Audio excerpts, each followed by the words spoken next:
Welcome to the referendum debate. Each month we'll be travelling around Scotland, giving you the chance to ask the questions you want answered. Tonight we're in Greenock on the Firth of Clyde.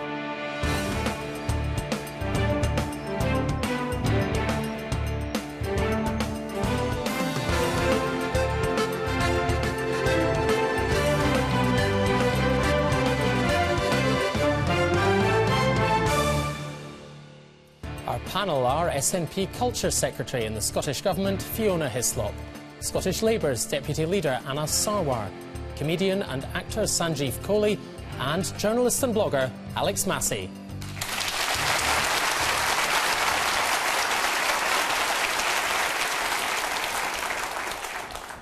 And in the interest of a good debate, our audience tonight are evenly divided between supporters and opponents of independence, plus some who are undecided, as are two of our panellists, Alex and Sanjeev. Our audience here in Greenock have submitted their questions, and our panel have not seen those questions.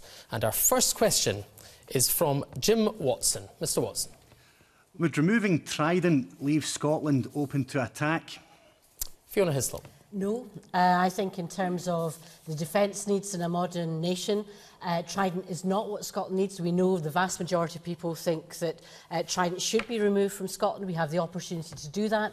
And the money that we can save from not replacing Trident can be invested in jobs, can be put into childcare, so we can make sure that as a society we can live a life that is based on values that aren't based on weapons of mass destruction, but are based on what our children need. And that's one of the big choices people can make at the referendum, and that's one of the arguments.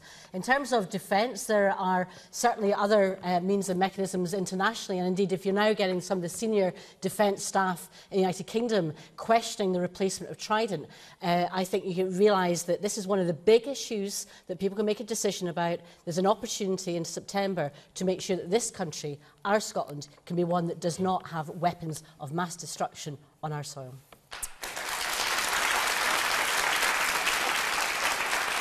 Anas Sarwar. I think the Trident issue goes to the heart of the incoherence of the case made for independence by the SNP. Because you've heard one example already from Fiona to say that the money that's saved from Trident would be spent on maybe tackling child poverty. It's already been made clear by the SNP's leader in Westminster that the money that they'd save allegedly on Trident would be spent on upskilling and upscaling a Scottish military here in the event of independence. You can only spend the money once. The second point about NATO membership, the SNP changed their position to say we want to remain members of NATO. NATO is, by its very definition, a nuclear alliance of nations across this part of the world. That goes against the very nature of what we're saying about having a nuclear-free Scotland. And the third and most important point is I don't want to just rid Scotland of nuclear weapons. I want to rid the world of nuclear weapons. I want to make the world a safer place. And I don't think moving weapons of mass destruction a few hundred miles down the road is the solution. Let's instead have a multilateral approach that rids the world of nuclear weapons and make sure we create a fairer, safer and more secure world in the process. Sanjeev Kohli, the question was, would removing Trident leave Scotland open to attack? What do you think?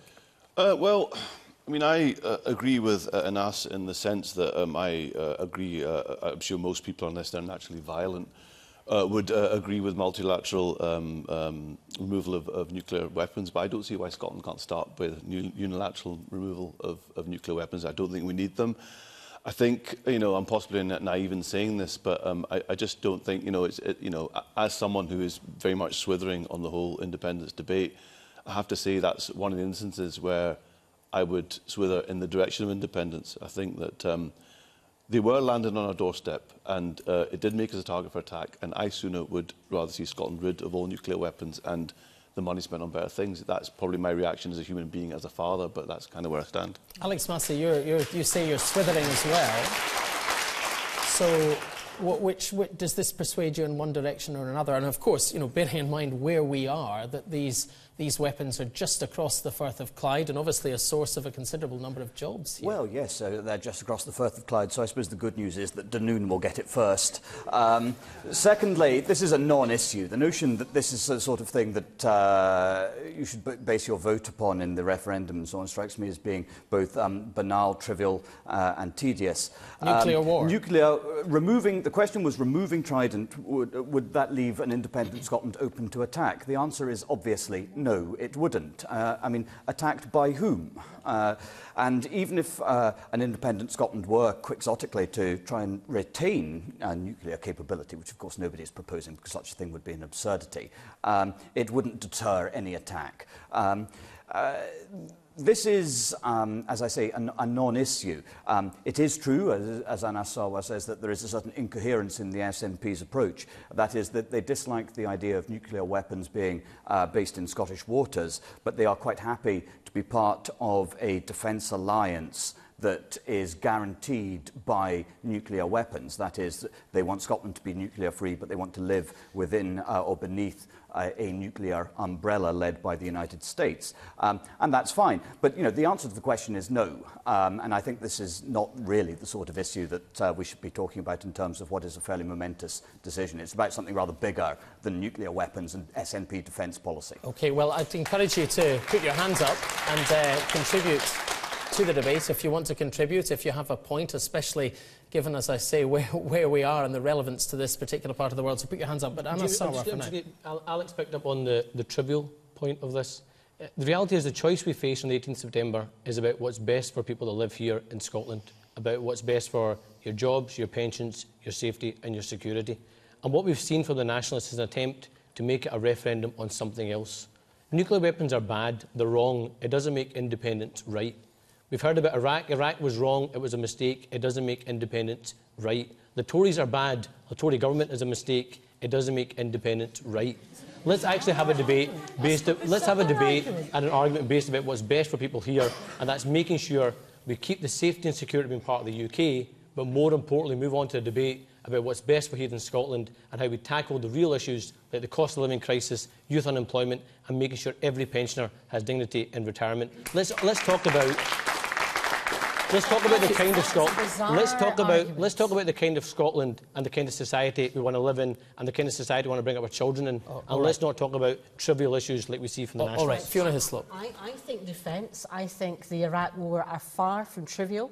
I think the loss of life during that war, both in Iraq and also by our troops, are far from trivial. So when we're making decisions about our future, our choice, it is about different issues, and different issues will affect different people. For some people it will be pensions, for some it will be childcare, it will be jobs, but never, ever, ever think that defence and foreign affairs are somehow trivial. Every nation must take its place, and the responsibility, the moral responsibility, not least, is far, far from trivial. OK, we're going to go down onto the floor now. And we'll start just on the end with yourself, sir, just in the front. Thank you. Thank you. Firstly, I'm glad I moved from Dunoon, because if Dunoon's first to hit, I'd be here for a long, shorter time. What I haven't heard is nobody's mentioned the cost involved in closing down Fastlane and decimating the west of Scotland. Not only the financial cost, but the hardship to those people who work in it. This area will be completely gutted if Fastlane goes. There'll be hundreds of people put out of work, not just those that work at Fastlane, but all the industries it supplies. So can somebody give me a figure of what it's going to cost the Scottish Government to remove Trident from Fastlane? OK, we'll take a couple more. We'll take a couple more and then we'll come back for that. The lady in the middle with her hand up. Yes, yes. Should we retain Fastlane but charge the UK for using it and therefore make money from it if Scotland were to become independent? Thank you very much. And over here. It really is, I agree with Mr Massie, it really is a non-issue. It's just another example of SNP hypocrisy. They want to get rid of the weapon, but they want to join the club. It's like a golfer who gets rid of his clubs, goes along to the nearest golf club and says, I'd like to join. Can I use your clubs?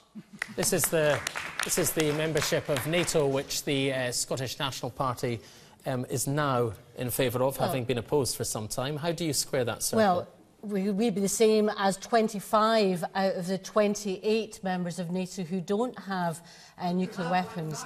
But in terms... Sorry? You have the deterrent now, and you're giving it up. In terms of our contribution, there's obviously, if you think about George Robertson, who his comment was in terms of when he was in charge of NATO, that any new members must be committed to removal of nuclear weapons. Now, what better way of removing nuclear weapons than starting as an independent state by removing them, which again reflects the ethos of the point. But the point, I think, goes back to how effective are nuclear deterrent in a modern system where intelligence issues, terrorism are not going to be deflected or avoided by having nuclear weapons. The challenges for defence are far more complex and different than they were, say, 40 or 50 years ago. And in terms of jobs, in terms of the replacement of jobs, diversification, there are plans in place that can make sure that Faslane is retained for some defence matters and ensure that their employment is provided. And I think that's a very, very important point that's raised, and we are perfectly capable of making sure that happens. And I think there's many of the trade unions, for example, have got a very effective plan in place as to how we can use the engineering capacity of those that are there, and particularly to make sure that Scotland remains and can be developed as a powerhouse in terms of engineering, because the skills and talents need to be diversified. Thank you. But Fiona, you've changed your position not because you've changed your mind, but because you want to win people's votes. No. It's about saying we don't like nuclear weapons.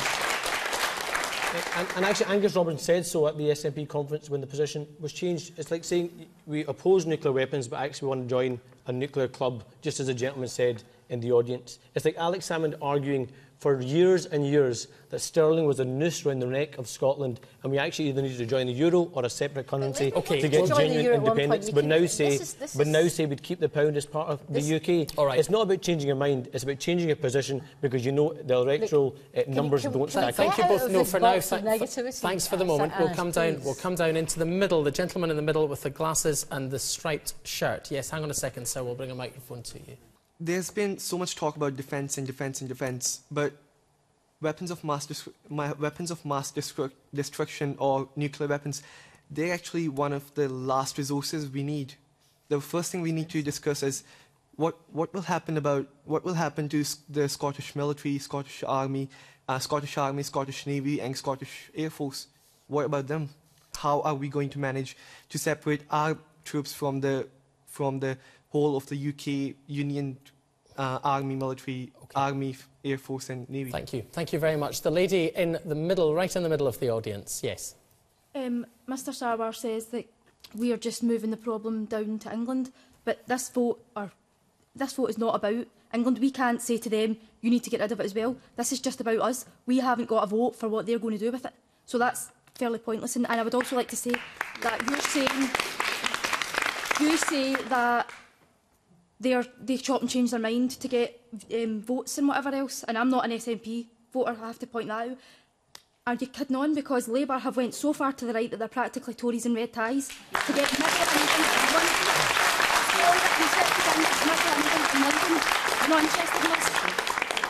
Thank you very much. I can assure you that, speaking from a right-of-centre perspective, the idea that the Labour Party, particularly the Labour Party in Scotland, are suddenly now Tories in red ties is the sort of thing about which I occasionally dream. But if only that were the case, madam. But the rest of your point was very cogent, I thought. But let's be absolutely clear. There's been an attempt to try and rewrite or claim the Labour movement's history. The Labour movement and the Labour history hasn't changed at all. I'm proud of the fact that there was a Labour movement right across the UK that thought of, campaigned for and delivered the NHS, the welfare state and the minimum wage. All right. That's things that we did together. Thank you. Strangleholded by the Tories. Don't tell me you've defended the welfare state because it's a joke. Thank you very much. Thank you, Anas Sarwar. One very brief word from Sanjeev Kohli. Well, I just wanted to bring back the point the gentleman made about the decommissioning of Faslane. Now, obviously, we would hope that everyone would get some form of employment, but to talk about perpetuating Faslane to keep jobs on, it's a bit like saying, well, we should keep serial killers out of jail because it gives police jobs. You can't, unfortunately, you can't use that argument to perpetuate nuclear weapons in Scotland. Thank you very much indeed. Thank you. Right, we're going to move on to another question, but don't forget you can join tonight's debate on Twitter. Use the BBC IndieRef hashtag, and if you want to come and take part in a future programme, well, we'll be in the Borders in Kelso on the 18th of February and then in Kirkcaldy in Fife on the 18th of March. To apply to join the audience, just go to the BBC website and search for Referendum Debate. And you can also email us and you can watch the programme too on the BBC Scotland news website, where we will publish a selection of your comments. So that's the best place to go to get in touch. Now let's move on to the next question, which is from Andrew Mackenzie, who's owner of a butcher's here in Greenock. Mr Mackenzie. When I walk about this town, what I see is an abundance of charity shops, pawnbrokers, money shops, and now food banks. Do you think this might be one of the reasons why so many of us are considering voting yes? Anas Sarwar. I think they're all massively important issues, and issues that go to the heart of the real issues that will actually affect people right across the country. The reality is independence is not the solution to them. Actually having a debate about how we create a society that works equally in an economy that works equally for people at the top as well as the bottom is more important. How we create a social model that works for people that ensures that those with the broadest shoulders face the greatest burden is actually the real territory we're talking on. Instead, we have a debate dominated by the obsessions of independence. I'll give you a perfect example of that. While right across the UK, the main story of this week has been about the minimum wage and what level it should be set at for people right across the UK, we were here in Scotland obsessing about independence. Now, the fact, and the lady said earlier on about the labour movement and where it's changed, the fact that about 10 years ago or 15 years ago, the very notion of a minimum wage seemed like a fantasy, but now we're talking about a minimum wage, what level it should be set at, and actually see the living wage as an expectation and not an exception, shows that progress can be made as part of the UK, and we can achieve social justice by working across the UK. I wonder if I can ask Mr Mackenzie, I mean, what do you make of that? I mean, do you think that this is the reason that, as you see it, the rundown nature of the economy here, why people are thinking of voting yes? Are you thinking of voting yes because of that? Very much so. Things they're not great. And what the No campaign has failed to put across, if we vote no, does it just mean more of the same? Does it? Again, I emphasise the real social and economic change doesn't come from independence. It actually comes from people working alongside their colleagues and friends across the UK to achieve that social change right across the UK. Now, this notion that we haven't had any successes or haven't been on the journey of achieving social justice across the UK is just not a true one. The fact that we actually have, for example, the minimum wage, the NHS, the welfare state, all things that were achieved by the UK together. No one ever argued, let's just have them here in Greenock or just have them in Scotland. We argued for having them right across the UK. That pooling and sharing of resources argument, so we actually create systems that benefit people right across the UK. That's actually a much bigger idea than independence. Looking outwards and sharing, not looking inwards and obsessing about constitutional politics. Thank you very much. Alex Massie. I think it's a reasonable question, Mr Mackenzie. I think the question needs to be answered, however, in terms of where power lies. What we have seen over the course of recent decades, and this is true whether there's been a Conservative government in London, a Labour government in London, or an SNP government in Edinburgh, is increased centralisation. So we have seen local communities have their powers stripped away from them. In the 19th century, town councils in places like Greenock and other parts of Scotland and so on were responsible for raising more than 50% of their income. These days, that's less than 15%. Local government, local democracy these days is increasingly neither very local nor very democratic. Unless you empower the people to run their own affairs, unless you empower people to run their own towns, then I see no real reason for optimism and so on. We have a government in Edinburgh at the moment that is increasingly hell-bent on centralisation in all sorts of areas, from health provision to policing to just about every element of human activity. It's a government that thinks it should be legislating, after all, on what songs you sing at football matches. OK, Alex Massie, I wonder if I can put that but this is an important point. You know, the way to revive town centres across Scotland is to empower towns across Scotland, which just means empowering town councils, giving them back the authority they once had. And trusting people to actually run their own affairs. It is a question of governance, and it's a question of localism and a question of local democracy. Right. Without that, then this sort of decline cannot really be stemmed, far less reversed. OK. Fiona Hyslop, I mean, Alex Massie makes the point there that if you're in favour of distributing powers, essentially decentralising, why has your government centralised so many powers? And isn't that having an effect in places like Greenock? I represent a constituency in West Lothian. In terms of policing, I have more direct and connection with my local inspector for that area than we had previously under that system. But in terms of the economy, haven't you squeezed the councils to the extent that there's very little they can do? No, the share of local government spend under the SNP administration is higher as a proportion of the whole than before. We've tried to protect that precisely because a lot of the services are local. But I think the point, with respect to the questioner, I think the question you ask gets to the heart of what we want to see from our society and how we can best get there. And I think the decades have gone by where people have looked to the Labour Party, and I can share my vision of a Scotland with people who have voted Labour in the past because they thought they would achieve that. This is no longer about the SNP or Labour. This is actually about the type of country we want and how we get there. And we do face a choice of two futures. It's not a case of what independence can deliver against the status quo. It's actually about what do we think will happen with the UK government under social security in the future, under whatever guise or flavour of government. And we started to see in previous years the dismantling of the NHS under different administrations in the UK. It's not been dismantled anywhere. In Scotland, we've protected, we've actually taken away, we've cancelled the privatisation of contracts in the health service precisely because we believe that as a public service. Let's just You've cancelled it precisely because you put ideology above patient needs. In terms of food banks, in terms of why do people in this country have to go to food banks when we should actually be one of the richest societies and economies in the country, but we don't share that and we don't have that. We have inequalities that shouldn't be there.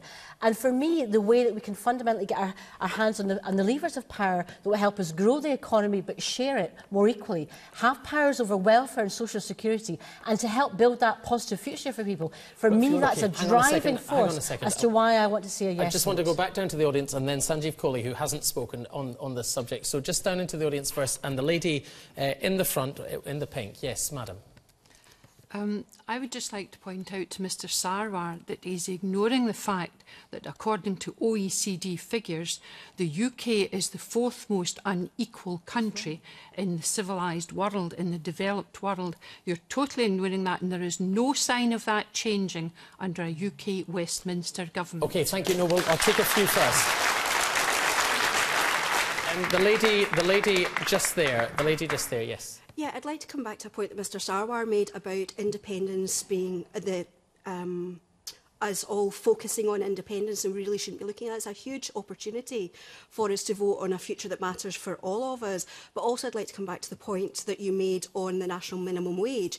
There's a huge disparity, as I think someone else mentioned, about the national minimum wage in Scotland and what's needed down in the southeast of England. Surely in an independent Scotland we would have the ability to set a national minimum wage that reflects the needs of those people within Scotland. Thank you very much, and waiting patiently down the front.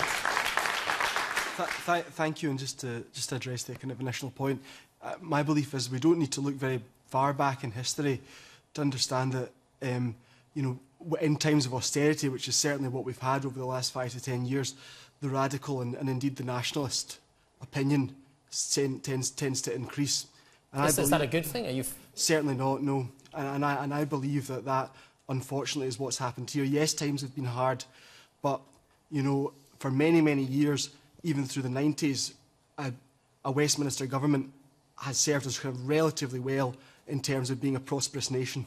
And I'd be keen to proceed. We'll take one more, just in the very middle, the lady right in the middle in the purple.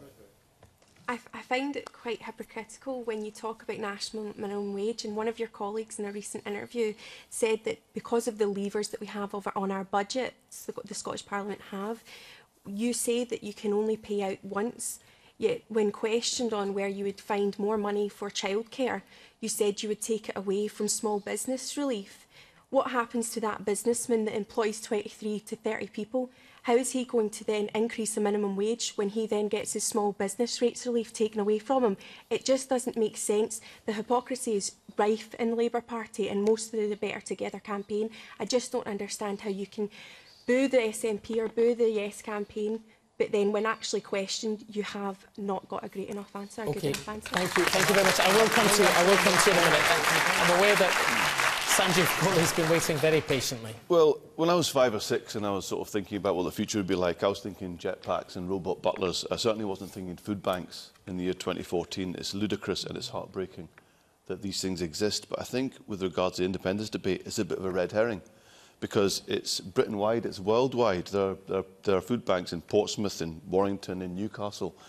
And, you know, the problem I find with, like I say, I'm still swithering on the whole independence thing. And well, I don't pretend to be sort of fiscally intelligent and can barely run my own bank account, thanks very much. But you know, with the best will in the world, you know, the SNP and the Yes campaign don't really know how exactly they're going to hand, you know, there are too many unknowns. I mean, I don't think food banks are going to be a thing of the past very soon in Scotland. So I think it's sort of a red herring with regards to the independence debate, I have to say. But in terms of the future, it is about saying, well, what is the best way to tackle that, and can you tackle it in a different way, and how can we as a society make sure that we've got solutions for Scotland? And yes, you know, a lot of issues are international, but in terms of social security in particular, the opportunities to do things differently in Scotland and to make sure that we can use the wealth that we have and in a more fair and equal way is one of the arguments. Now, different countries will deal with things in different ways. It's just that if you're closer to your government, and that comes back to the point that you know, Alex was mentioning about government being closer, because you can be more adaptable to the needs that you have locally, and that's the difference with Scotland. Like many other countries in Europe, many of them are smaller than Scotland, but they can have solutions for themselves and be more, you know, more reactive. But the welfare state, if you look ahead, even 5-10 years, I am absolutely convinced that under a UK Westminster government of whatever colour, you're going to see the dismantling of the welfare state. And I think things will get worse. That will be worse. I mean, who's being negative and scaremongering now? Okay. The reality is that Fiona has said we need independence to get a hold of the economic levers to make a difference. The reality is actually, based on the SNP's plans, we would actually have decisions taken about our spending limits, our interest rates, our borrowing limits, people's savings, people's mortgages, and impact on people's pensions being taken by the rest of the UK. Decisions that will impact people right here in Scotland, but actually not having someone in the room when those decisions are being taken. That's not credible and not acceptable. Central argument is in terms of share of sterling, which this is the argument discussion about. We would have a share of sterling in terms of the central bank. It's independent. It's one of the first things that Gordon Brown did as Chancellor of the Exchequer, was to make the Bank of England independent of the UK. Fiona, that's like saying you'd have a divorce but still share the bank account. It's just not credible. It doesn't make sense. It's not a packet. But there was two No, we have to leave it there. To be fair, there were specific points raised for everyone in the panel, and we simply can't come back on every single one, so my apologies. We'll have to move on to the next question, which comes from Joe Allison, a retired engineer. Mr. Allison. Good evening. Why won't Mr. Cameron debate with Alex Salmond? Why won't Mr. Cameron debate with Alex Salmond? Alex Massie. Well, the chief reason for that is because Alex Salmond wants to debate David Cameron. This may seem a petty thing, and it may seem tiresome, and in some ways it is thoroughly inadequate that the Prime Minister of the United Kingdom is so reluctant to make the case for the United Kingdom. I think that is a problem. But nevertheless, it is a sort of elementary rule of political campaigning that if your opponent wants you to do something, it is because he thinks he will benefit from it. And therefore, it is usually, not always, but usually a mistake to concede his request. That is the answer to the question. I wish it were more complicated than that, but it isn't. But should he? Well, I think he probably should.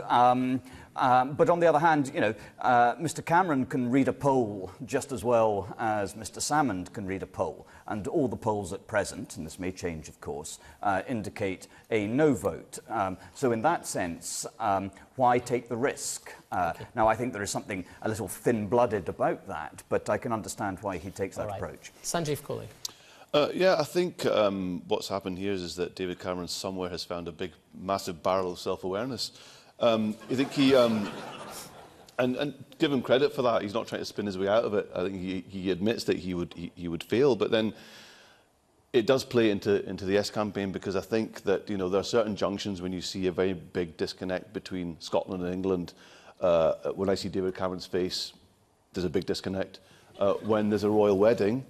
I mean, how many licences were applied for a party? Something like 9 or 10, and there was an official riot in Glasgow.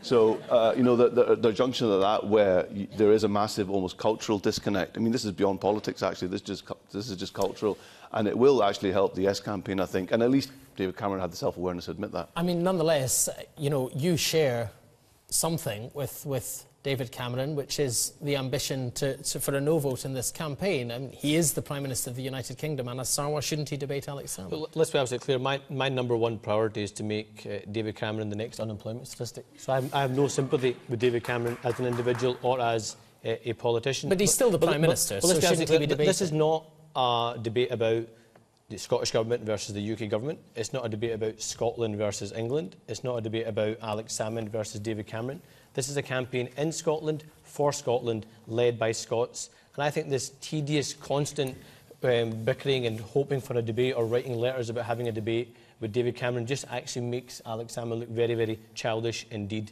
I'll set a challenge to Alex Salmond. Why won't he debate any Scot that's got a vote in this referendum? And the reason why he won't... Any Scot. He can pick any Scot who's got a vote in this referendum and have a debate. The reason why he won't is because he's scared, because he knows what he's trying to sell. Nobody wants. Well, as it happens,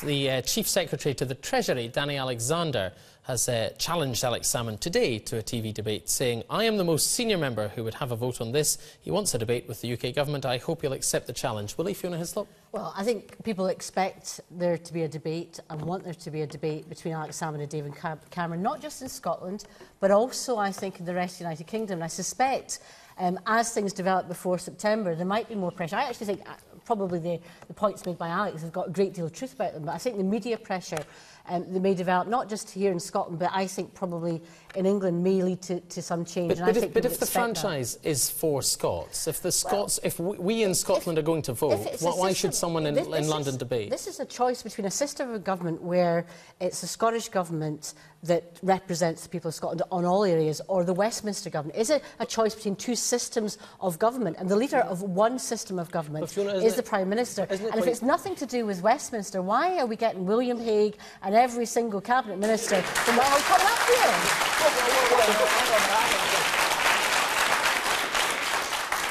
Hang on a second, Fiona. First, you said that this isn't just a matter for the people of Scotland.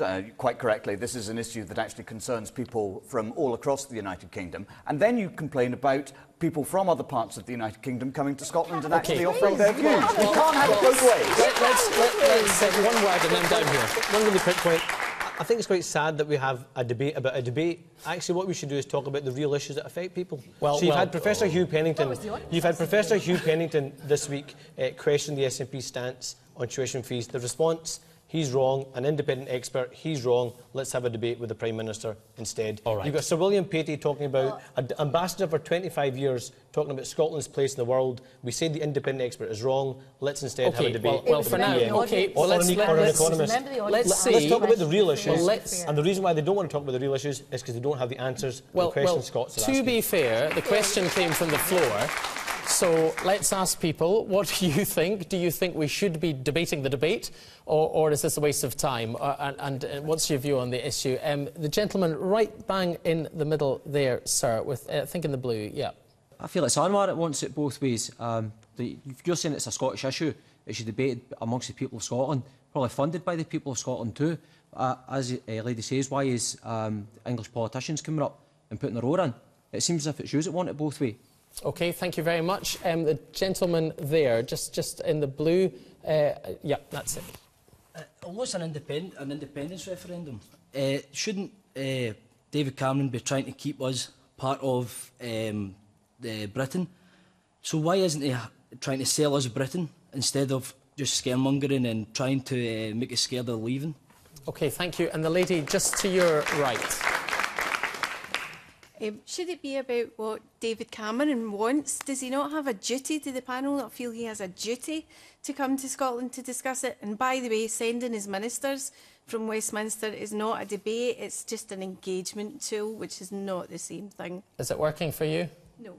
All right, I got that idea. Thank you very much indeed. Let's come down, right down here to the front. And the gentleman in the blue, Sorry, yeah. Wouldn't sending ministers from Westminster be similar to bringing over film stars and pop stars from California who haven't lived in this country for many years? Do you think there's a similarity between the two groups of people? I think there might be. Some more than I know. I don't know who should be more offended. I would say at least the politicians, or most of them, pay tax to this country. Okay. Film stars and pop stars don't. Yes. Isn't it the case, in the truth, that Cameron is a big fiefy and we continue to have remote control from London? OK, thank you very much. Is he? I don't know. What I was going to say was, look, I'm no fan of David Cameron. That's not exactly a secret. But actually, Alex Salmond's the fiefy. What he's saying is, I'll only debate David Cameron. Debate any Scot that's got a vote. What's he scared of? What's he scared of? Anas, the fundamental point is the No campaign defend the right for the Conservatives to run the government. That's permissible. You may not want David Cameron to be Prime Minister, but the constitutional arrangement is you are arguing for the permission for him to do that if you vote no. Well, that's what that yes, is. indeed, because we are, whether one likes it or not, members of the United Kingdom. The United Kingdom electorate has chosen to, in its entirety, to elect more Conservative members of Parliament than Labour members of Parliament. I mean, that is, you have one MP in Scotland, but at the last election, the SNP talk about Scotland as though it was somehow a Tory-free zone. 1 in 5 Scottish voters at the last election voted for the Scottish Nationalists. 1 in 6 voted for the Scottish Conservatives, which suggests that, if you like, the fundamentalist base of both parties is roughly equivalent in size. All right, thank you very much. Thank you. Now, we're going to move on to our next question, which comes from Arthur Black. Will the redistribution of wealth plans, as proposed by the Scottish National Party in an independent Scotland, encourage salary and wage earners to move south to avoid higher taxes? OK. You thinking particular big earners? Is that what you're thinking, big earners? I think they will have to increase the taxes to cover the promises they've made. There's no doubt. They talk about getting rid of Trident, but they're then going to have unemployment in Helensburgh, BAE Systems, Rosyth, Kinloss, all over the country where there are bases. Thank you very much, sir. So the question is, will the redistribution of wealth in Scotland encourage earners to move south to avoid tax increases? Sanjeev Kohli. Well, I mean, this is my problem with the Yes campaign. I mean, I have problems with both sides, but you ask 100 different experts about whether taxes will go up and you get 305 different answers. So the problem is, we have no crystal ball, and obviously the onus is on the Yes campaign because they're the ones that want to change the status quo. I personally, at the moment, there are too many variables for me. I don't, you're saying that taxes will go up and, you have your theory about that. I'm not sure if they will, but my problem is that it's still very, very uncertain. And I think if everyone's being honest, no one can really tell. Doesn't this, Fiona Hyslop, get to the heart of your problem here? Is that the uncertainty makes people wary? Well, there'll be uncertainty even if you vote no, because you won't know what the tax rate will be in 5 or 10 years' time from whatever Westminster government you have. So the point is, which economic model do you think will be able to grow Scotland's economy? Because I think the big challenge is to grow the tax base, to have more people working to pay the taxes that we need to share to make sure that we can tackle the issues that we have in Scotland. That's why childcare is one of the big arguments that we have in terms of making sure we have the control, having the control to make sure in terms of making sure that the taxation that can be raised by having more women be able to work for longer hours, because that's the challenge, as many of us have faced as mothers, what you do when your children are very young in terms of the hours you can work. If you can work more hours because you have better childcare, you pay more taxes into the Exchequer. We would like that to be the Scottish Exchequer, which you can then pay back in to providing... Now, that's the difference. So when you say taxes might go up, I think what will happen is we will actually have economic growth. If we had the same economic growth as other small countries policies over the last number of decades in Europe, we would have a 3% or more better growth rate, and that means more income coming in. It's a different analysis, a different perspective. Are you suggesting that the childcare policy, for example, will raise more tax in implementing the policy than it will cost to actually put it in place? The model we have is that you would actually increase productivity, you would increase tax take, you'd have an increase in women's participation in the labour market. If you look at Scandinavian countries... And you've modelled that, and you can say that that would fund the policy and more. So I was talking about this in the Scottish Parliament many years ago. It's about why we need to have concentration on the early years, but it's not just about the idea of the demand for childcare, which is huge. It's how you fund the supply of it. And that needs a radical change. And the radical change we can only get if we can have those powers that would allow us then to fund it back into the system. Here's the fundamental and it's redistribution. Point. That's fundamental redistribution, benefiting families, benefiting mothers, and making sure our families, we don't have those 100,000 children living in poverty, which is the danger and the uncertainty of staying with the system we have. But here's the interesting point. I might surprise the audience either in the room or maybe watching on TV. I agree with Fiona Hyslop on childcare. But the interesting point about childcare is the Scottish Government has the powers to do that right now. We don't need independence. We don't need independence. We don't need independence. You can do small amounts, not the radical change we need. We don't need independence to have transformative childcare right now in Scotland. The powers exist in the Scottish Parliament to do it. They should go in and do it. This is not about changing women's lives. It's about winning women's votes, and that's why the cynical ploy has been seen right through by women. Madam, with the scarf, just in the middle. Yeah. The Labour Party, when they were in power in the Scottish Government, had the money to do it then as well, but they decided to send it back to Westminster instead of spending it in childcare. It's so hypocritical to condemn the Scottish Government when you know fine well that if they were to put the money into childcare just now, the money would go right down to Westminster, and they're already talking about slashing the Scottish budget by £4 billion if we vote no. Thank you. Yourself, sir. Yes, Mr Sarwar, you're talking about indecisiveness. And what happened with the bedroom tax with you? I mean, it took 45 Labour members actually withdrawn their vote, which could have won the abolishment of the bedroom tax.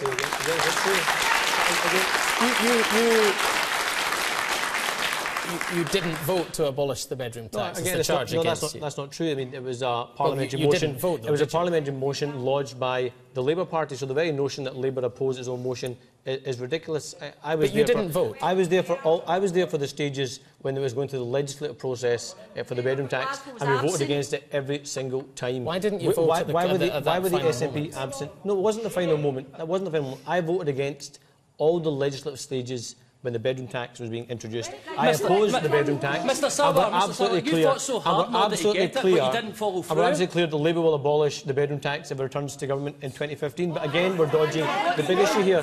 But the fundamental point which the gentleman raises is around competition across the UK, and it actually touches upon a point made earlier on by the lady about the minimum wage. We actually haven't had a pledge from the SNP about what happens around workers' wages or workers' rights in the workplace. But what we have had is a commitment that we will have one tax cut, and that's a tax cut for the biggest businesses across the country.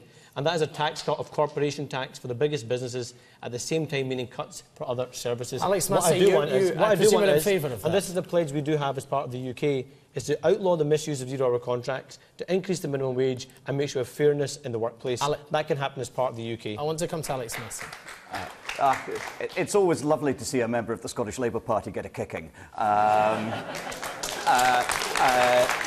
Those of you who are inclined to think that the Scottish Labour Party are a hopeless bunch of lumpen numpties are not wrong. But the question, childcare, the question was not about childcare. Childcare, like motherhood and apple pie, is a good thing. But the question was not about that. The question was about whether, should Scotland vote for independence, there would be pressures on wealthy earners and wealthy corporations, wealthy businesses and so on to move their activities south of the border. And the suggestion from the questioner, who I think may be a no voter, was that if taxes go up in Scotland, this will encourage people to leave Scotland. Now, in this sense, I think the questioner is absolutely right, which is one reason why the SNP are very careful to suggest to you that your taxes will not increase if the SNP govern an independent Scotland.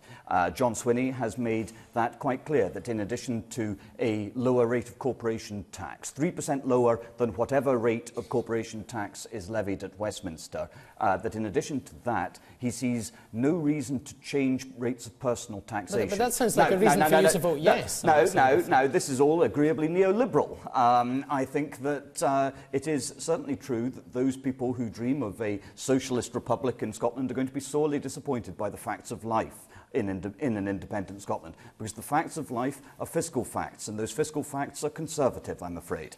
Now, Alex Salmond wants you to believe otherwise. At First Minister's Questions last week and so on, he suggested that in addition to taxing at the same rate, an independent Scotland governed by the SNP would borrow less and spend more. So, borrow less, spend more, tax the same. Now, at some point, you have to realise, I think, that you're being sold a line when it comes to these sorts of things. Okay. Nevertheless, it is the case that independent Scotland would have very little room for manoeuvre because of the risks of capital flight, both of wealthy individuals and of businesses upon whom the country relies. And as a result of that, economic policy in an independent Scotland and the rates of tax and the regulatory regime and so on would not actually be vastly different from whatever is set at Westminster, because Westminster will cast a large shadow that we cannot escape, whether we think it desirable to escape that shadow or not. Well, let's have a couple of facts on this. If you look at what the SNP has done and what we've done under devolution, in terms of taxation, business rates, as I referred to try and keep small businesses, particularly in the high street, and small businesses working and functioning, and also the council tax freeze to make sure that family incomes at least were protected as much as possible. So there's a way you can do that, as well as implement socially just policies like free prescriptions, like the abolition of tuition fees. I was the minister that took through that. You can have that balance, and that's the type of country I want, that can have that economic growth agenda, but make sure we share it and share it fairly. And in terms of the economic strength, it's relative. The point about the borrowing and the debt issue is the UK is currently £1 trillion in debt. Okay, £1 trillion. If you look at the structures of other European countries, they have not got the same GDP to borrowing debt as the UK has. Scotland's economic strength would put us in a preferable position, a better position than the rest of the UK. Bad one. But the issue is, and this is a fundamental, again, facts of the debate.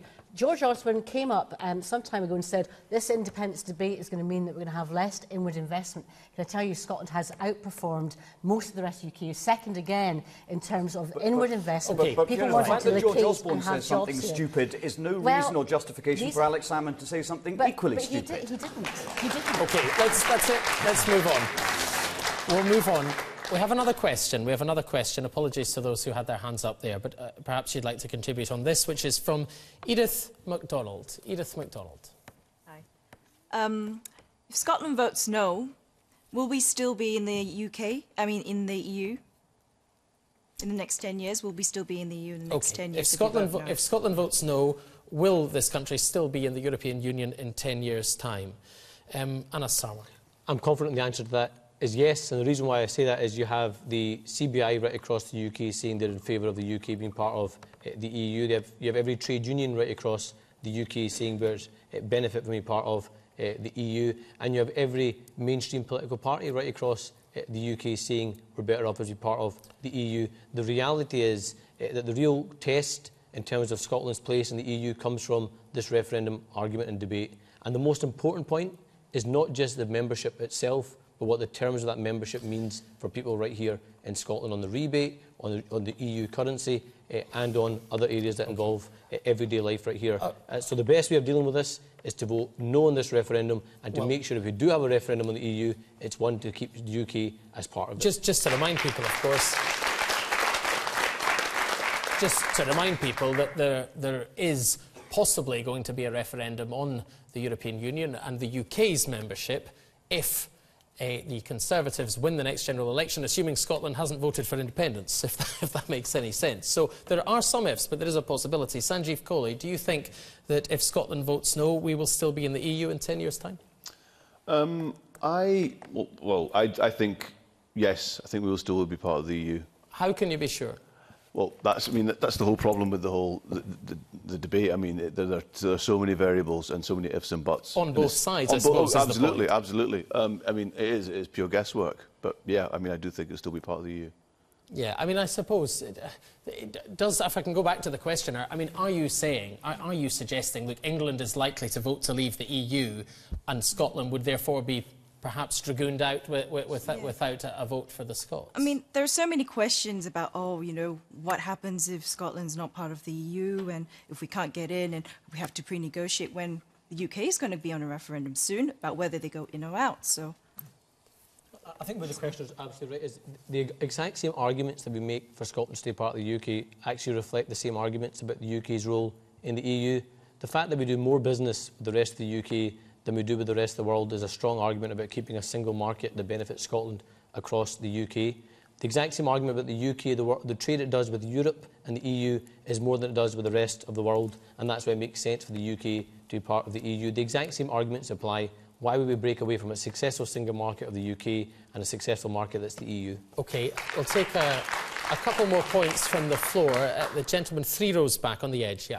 Question about would Scotland be part of the EU in 10 years' time is not a decision for Scotland to take. A lot of people will say, yes, Scotland should remain in the EU, very desirable.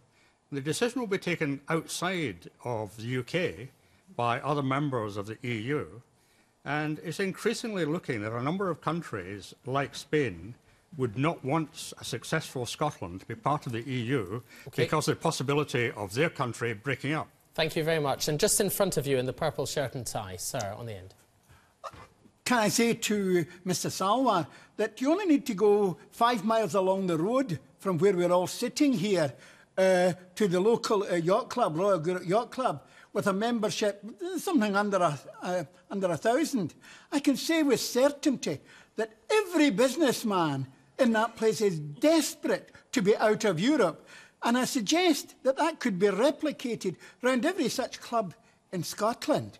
OK, thank you very much indeed. We'll come right over here to the lady with her hand up over this side. Yes. I'd like to go back to a point that you made about the European Union. Obviously, there is uncertainty at every election time. I'm quite certain there's a number of us who didn't expect to be in a Tory Lib Dem coalition at this very moment in time. When it goes to the possibility of a referendum on the EU, depending on obviously what happens in September, that same uncertainty is going to lie, because obviously there is that proposed referendum for the UK and Scotland. So I think basing your argument on the fact that there is uncertainty and the fact that we don't know what's going to happen post the 18th of September is a kind of moot point. OK, thank you very much. We'll come down to the gentleman in the front who's been waiting quite a long time. Yes, sir. Well, I agree with the point made about entry. If Scotland votes yes, it's not guaranteed we are allowed to enter. We could be in a ludicrous situation where one of the reasons for voting yes is to stay in the EEC and we end up out it. Equally, in the subsequent, if we end up with a no result, there is a possibility of a referendum, but it's more likely with the Scots vote being involved at that referendum will vote to stay in the EU. And there is a lot of strength of feeling of a lot of the English folk in some of the cities, and it's more to do with migration. It is a big issue. But hopefully the economic arguments will prevail, and that we'll. But either way, we could both countries, both the rest of the UK and Scotland, could end up either in the EU or out of the EU, and either permutation, quite honestly. Thank you very much. Fiona Hyslop. I think it's quite clearly in Scotland's interest. I think it's in the interest of the rest of the UK to remain and stay part of the European Union. And I think the real danger we have, and I think it's a very important question, the question was asked, do we know in 10 years' time? Well, we don't know. I think everybody in the panel, and I think obviously a clear number in the audience, although with some exceptions, think that there is an interest for Scotland remaining part of the European Union because of the jobs, the services and the collective aspects of that. I want to make sure we have our own voice in there. I represent Scotland in terms of attendance at European Council. I have to sit behind the representative from the UK government, even when they're discussing issues around devolved areas. Fishing, for example, we know from the records that previously governments have said that Scotland's fishing interest, vital to us, is expendable. So we need that right. But the concern I really have, and I spend a reasonable amount of time talking to people from other countries in my responsibilities, is there's a real serious concern that David Cameron is boxing himself into a corner with the in-out referendum. Fiona, and I don't think that's in anybody's interest, regardless of the vote, in the autumn. OK, thank you very much. We need to very briefly ask Alex Massie, and then we'll squeeze in one more question. Fiona Hyslop's right that the Prime Minister is making a complete hash of his European policy, but that's a different matter. The question was, on the balance of probabilities, yes, the United Kingdom will remain a member of the European Union in 10 years' time, just as on the balance of probabilities, Scotland will remain a part of the United Kingdom in 10 years' time. Thank you very much. Right, and a final question from David Wilson. David Wilson. If Robert Burns were alive today, would he be a yes or a no voter? Please refer to a poem to support your argument. Oh, it's a challenge. OK, so would Burns have said yes or no, and you must refer to a poem? I think you can... We might get away with not doing that. It's not an exam, but we'll see. We'll see how we get on. Who would like to have a crack at that? Sanjeev Kohli? Blimey. I mean, my instinct is that Burns would vote for independence. Why? Blimey. OK. Quote. The Ode to a Mouse That Roared. I've slightly changed the title of that poem, but that's what I'm going with. All right. Thanks very much. Anas Sarwar. I think the reality is we don't know how he would have voted. I think it's safe to say he definitely wouldn't have voted Lib Dem, but that's another point altogether. I think either side could pick individual poems to make the case for their own argument. Go on then. I'm not going to try that just now, although I'm in the process of writing my Burns speeches for next week, so any tips are more than welcome. Now would be a good opportunity to try some quotes. I generally think that you'll see in the next couple of weeks people on the yes side using poems to try and make a claim that Burns would vote yes. You'll see people on the no side trying to make claims that Burns would have voted no. The reality is we don't know. If he had a vote, it'd be interesting to find out, but he doesn't. But let's focus on the people who do have votes. Alex Massie. I suppose To a Louse is the most appropriate poem when it comes to Holyrood and Westminster alike. Would Burns have voted yes or no? I mean who cares?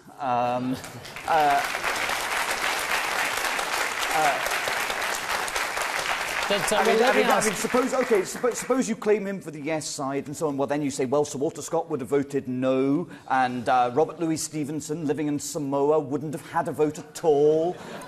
You know, where does it all end? Would Jesus have voted yes? What about Jean Brodie or Greyfriars Bobby? I think the side that can claim the Greyfriars Bobby vote is probably the one that will win the referendum. All right. Fiona Hyslop. Well, as Scotland's Culture Secretary and also as a girl that was brought up in Alloway, I went to Alloway Primary School, I do care about Robert Burns, but I also care enough that I don't think I want to see any side trying to grab him, because I actually think in terms... And would he have voted yes or no? He would not have had a vote on the basis that the common man didn't have the franchise at that point. Well, they do now. Would he have voted yes or no? The story, I think he would have voted yes, but I think that to try and... Shock horror. You have to justify that with a quote. Well, because he has written that the first books that he was ever given was a book about Hannibal and also one about Wallace. And the book about Wallace developed in, and I can't remember the quote exactly, a prejudice in favour of Scotland that runs deep to the end of time. So I think in terms of that, so his sentiment is, but please respect our bard, and as a girl from Alloway, please respect Robert Burns and honour his memory on the 25th of January. Thank you. It's a lovely note to end on. Thank you very much indeed. Well, apologies to those who still have their hands up, but our hour is up. If, though, you want to join us next time, we will be travelling around Scotland. And next month we'll be in Kelso on the 18th of February. The following month we'll be in Kirkcaldy on the 18th of March. To take part, just go to the BBC website and search for Referendum Debate. All that remains is to thank our panel here, to thank the audience very much indeed for your time and your questions. And from Greenock, a very good night.